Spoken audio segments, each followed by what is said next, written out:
শিবং শান্তি করিং ব্রহ্মাণিং ব্রহ্মণোপ্যাম সর্বলোকপুনতিঞ্চ প্রণামামি সদা শিবম মঙ্গলং শোভনং শুদ্ধং নিষ্কলং পরমঙ্গলম বিশ্বশ্বরিং বিশ্বমাতাং চণ্ডিকাং প্রণমামহম সর্বং দেবময়ীং দেবীং সর্বলোকভয়াপহম ব্রহ্মেশ বিষ্ণুনমিতং প্রণমামি সদা মাম বিন্ধস্তাং বিন্ধনীলং দিব্যস্থাননিবাসিনীং যোগিনীং যোগজননীং চণ্ডিকাং প্রণমামহম ঈশানমাতরং দেববিশ্বরী বিশ্বরপ্রিয়াং প্রণতস্মি সদা দুর্গা সংসারবাতারিণীং ইদং পঠতি শস্ত্রং সিনুয়াদুপাপি যে নর সমুক্ত সর্বপাপভ্যো মোদতে দুর্গায়ুঃসহ ওং আয়ুর্দেহি যশো দেহি ভাগ্যং ভগবতী দেহি মে পুত্রাং দেহি ধনং দেহি সর্বান কামস্য দেহি মে প্রচণ্ডে পুত্রদে নিত্যং সুপ্রীতি শিরোনায়িকে কুলোত্তত্তি করে চক্রে জয়ং দেহি নমস্তুতে রুদ্রচণ্ডী প্রচণ্ড সাহসী প্রচণ্ড বলশালিনী রক্ষমাং সর্বত দেবী বিশ্বেশ্বরী নমস্তুতে দুর্গে তারিণী দুর্গে তং সর্বাশুভা নিবারিণী ধর্মার্থ মোক্ষদে দেবী নিত্যং মে বরদা ভব দুর্গে দুর্গে মহাভাগে তাই মাং শঙ্করে প্রিয়ে মহিষা সিংহ মদমত্তে প্রতস্মি প্রসীদ মে হর পাপং হর ক্লেশং হর শোকং হরাকুপং হর রোগং হর ক্ষোভং হর মারি হরি প্রিয়ে।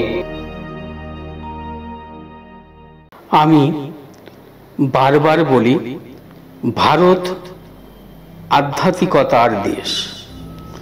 এখানে সনাতন ধর্ম বিশ্বাস বরাবরই প্রাধান্য পেয়ে এসেছে। এর সাথে মিশে আছে আমাদের হাজার হাজার বছরের প্রাচীন শাস্ত্রসম্মত জ্ঞান ও ধর্মীয় বিশ্বাস। একাধিক উৎসব আমরা পালন করে থাকি বছরের নানা সময়ে, যার ধর্মীয় ও আধ্যাত্মিক তাৎপর্য অপরিসীম। কিন্তু সব সময়ই সেই উৎসবগুলি অন্তর্নিহিত অর্থ আমরা বিশ্লেষণ করে দেখার প্রয়োজন মনে করি না। শুধুমাত্র বাহ্যিক জাঁকজমক ও আচারগুলি পালন করার দিকে আমাদের ঝোঁক বেশি থাকে। এমনি এক রহস্যময় ও তাৎপর্যপূর্ণ ধার্মিক অনুষ্ঠান হল অম্বুবাচী। আগামী 22শে জুনে এবছরে অম্বুবাচী। আজ আলোচনা করব এই নিয়ে বিশেষ আধ্যাত্মিক অনুষ্ঠানটি নিয়ে, জানব তার প্রকৃত রূপ ও ব্যাখ্যা। এক গ্রহ গত সংযোগ রয়েছে এই অম্বুবাচী উৎসবের পেছনে। আষাঢ় মাসে মৃগশিরা নক্ষত্রের 3টি পদ শেষ হলে অম্বুবাচী কালের সূচনা হয়। এই বিশেষ সময়কাল ধরে প্রতি বছর সনাতন ধর্মাবলীরা অম্বুবাচী পালন করেন। প্রতি বছর আষাঢ় মাসের 7 তারিখ থেকে শুরু হয় অম্বুবাচী। আবার সনাতন জ্যোতিষশাস্ত্র অনুসারে, জ্যোতিষশাস্ত্র বলে সূর্য যে বারের যে সময়ে মিথুন রাশিতে গমন করে, তার পরবর্তী সেই বারের সেই সময় থেকে অম্বুবাচী হয়। যে 3 দিন সূর্য আদ্রা নক্ষত্রের প্রথম পাদে থাকেন তাই অম্বুবাচী। অর্থাৎ জ্যোতিষশাস্ত্র ওতপ্রোতভাবে জড়িত এই ধর্মীয় উৎসবের সাথে। কারণ গ্রহ নাক্ষত্রিক যোগাযোগ দেখেই অম্বুবাচী পালন করা হয় সারা দেশ জুড়ে। সবার আগে আমাদের জানা উচিত কি এই শব্দের প্রকৃত অর্থ? অম্বুবাচী শব্দটির আক্ষরিক অর্থ হলো অম্বু বা জল সূচনা। আরো একটি নাম আছে অম্বুবাচীর, তা হলো রজ যুক্ষম্বুবাচী।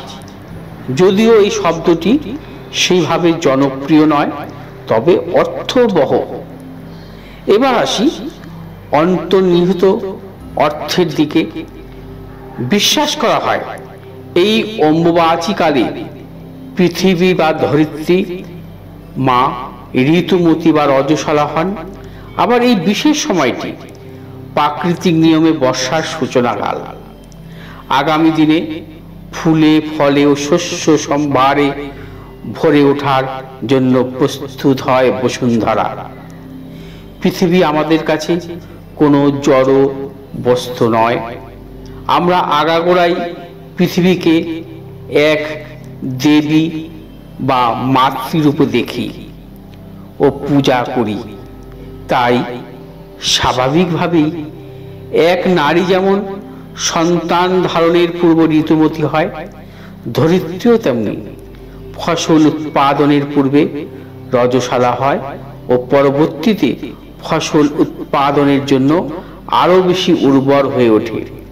এই সময়ে কৃষকরা কৃষি কাজ থেকে বিরত থাকেন ও ধরিত্রীকে বিশ্রাম দেন। অম্বুবাচী নিয়ে এখনো অনেক কথা বলার আছে। এই উৎসবকে দেশের নানা প্রান্তে নানাভাবে উদযাপন করা হয়। আছে অসংখ্য শাস্ত্রীয় আচার, প্রথা ও বিধিনিষেধ ও বহু রহস্য জড়িয়ে অম্বুবাচীর সাথে। সেসব তথ্য ও বিস্তারিত আলোচনা নিয়ে ফিরে আসব অন্য একটি সময়। আজকের পর্ব শেষ করার আগে একটি গুরুত্বপূর্ণ বিষয় আপনাদের জানিয়ে রাখি। দীর্ঘ 30 বছরের বেশি সময়ে পেশাদার জ্যোতিষ জীবনে বহু উত্থান পতনের সাক্ষী হয়েছি। বহু ক্লায়েন্টকে জ্যোতিষশাস্ত্র মতে সঠিক পরামর্শ মেনে উপযুক্ত প্রতিকার দিয়ে জীবন যুদ্ধে জয়ী হতে দেখেছি এবং বহু সাফল্যের পেছনে অবশ্যই লক্ষ্য করেছি কিছু বিশেষ তিথি ও গ্রহগত সংযোগ। অম্বুবাচী এমনি একটি গুরুত্বপূর্ণ সময়, যে সময়ে সঠিক পদক্ষেপ গ্রহণ করলে জ্যোতিষের মাধ্যমে অনেক কঠিন সমস্যার সমাধান সম্ভব। তাই মা সর্বমঙ্গলার মন্দিরে এবছরও অম্বুবাচী উপলক্ষে বিশেষ যজ্ঞ ও শাস্ত্রীয় পদ্ধতিতে গ্রহগত কুপ্রভাব কাটানোর উপযুক্ত ব্যবস্থা করা হয়েছে। তাই আমি বলবো, এই আধ্যাত্মিক কর্মকাণ্ডের সঙ্গে যুক্ত হন।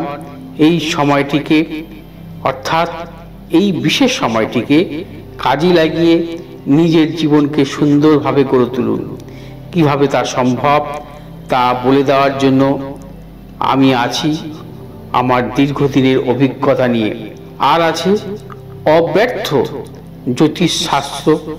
যে কোনো প্রয়োজন ও সমস্যার সমাধানে যোগাযোগ করুন। ভালো থাকবেন, সুস্থ থাকবেন। ধন্যবাদ।